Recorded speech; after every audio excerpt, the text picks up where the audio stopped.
ସମ୍ବଲପୁର ପୁସ୍ତକ ମେଳା ତେଣୁ ପାଠକୀୟ ସଂଖ୍ୟା ମଧ୍ୟ ବୃଦ୍ଧି ପାଇବାର କାରଣ ହେଉଛି ତେଣୁ ବହି ବହୁତ ମିଳୁଛି। ଆମର ଅଞ୍ଚଳର ବହି ସାଙ୍ଗେ ସାଙ୍ଗେ ଆମେ ଦେଶ ପ୍ରତ୍ୟେକ ପ୍ରକାଶନ ସଂସ୍ଥାର ବହି ଆମେ ପାଇପାରୁଛୁ। ଯେମାନଙ୍କର ଇଚ୍ଛା ଅଛି ଆକର୍ଷଣ ଅଛି ସେମାନେ ଆସିକିରି ବହି ମାନେ କିଣିନୁ। ଆଜି ହେଉଛି ଶେଷ ସନ୍ଧ୍ୟା। ଆମେ ଆଶା କରୁଛୁ ଏମିତି ପାଠକ ମାନେ ଆସିକିରି ନୂଆ ନୂଆ ପ୍ରକାରର ବହି ବିଭିନ୍ନ ପ୍ରକାର ବହି ମିଳୁଛି। ଯେନ୍ ବହି ଚାହିଁବେ ଆପଣ ନିଜ ଜୀବନଶୈଳୀ ନେଇକି ବହି ମିଳୁଛି, ପାଠ୍ୟ ପୁସ୍ତକ ବି ମିଳୁଛି, ଆପଣଙ୍କର ମନୋରଞ୍ଜନ ଲାଗି ବହି ବି ମିଳୁଛି ଆଉ ସବୁ ପ୍ରକାର ବହି ସାଙ୍ଗେ ସାଙ୍ଗେ ଏଣୁ ମନୋରଞ୍ଜନର କାର୍ଯ୍ୟକ୍ରମ ବି ଆପଣ ରଖାଯାଇଛି। प्रत्येक दिन सन्धार आम किसी कार्यक्रम सेतु और एनबीटी तरफ कलापर प्रत्येक दिन सन्धार सांस्कृतिक कार्यक्रम परिवेशन होचे। आज भी आम सांस्कृतिक कार्यक्रम परिवेशन होगा तार कार्यक्रम होचे कार्निश लाइव। आज होचे 1 फेब्रुआरी ये अवसर में आज होचे आम शेष संध्या।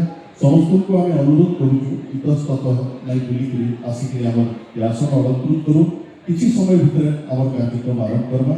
आम जेन आज कलाकार मैंने अच्छे स्थानीय कलाकार जहाँ को आम अपेक्षा करूँ अनुरोध करमी से मंच पाखे आसवे जद्वारा आम किसी किसी दर्शक श्रोता बंधु समस्ते आसीगले तार कार्यक्रम के जल्दी आरंभ करना।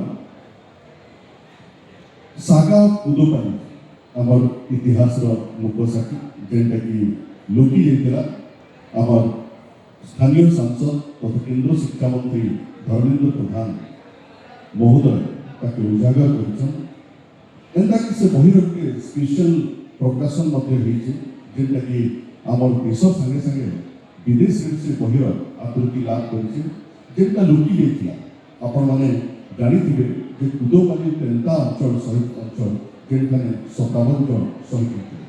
जालियानवाला बाग में 52 जन शहीद होते से आम पाठ्य पुस्तक में पढ़ुला किंतु तार बेसी शहीद होवार अंचल होचे आम सम्बलपुर कुदोपाली अंचल।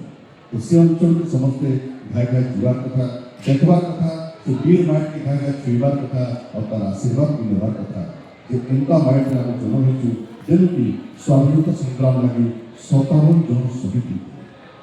एंता शहीद स्थल आम संतान अंचल शहीद वीर सुरेंद्र साहेब लोग जन्म होते जे कि इंग्रेज मान विरुद्ध दीर्घकाल संग्राम करके आम अंचल की स्वाधीनता तंता वीर शहीद आम अंचल जीवन पाई निजर जन्म से इसको टॉपिक मन करूँ। आम आशा करूँ आपण मैंने घाय घाय से अंचल मान को जाओ भेष जमीदार स्वाधीनता संग्राम में बड़ अवदान होता।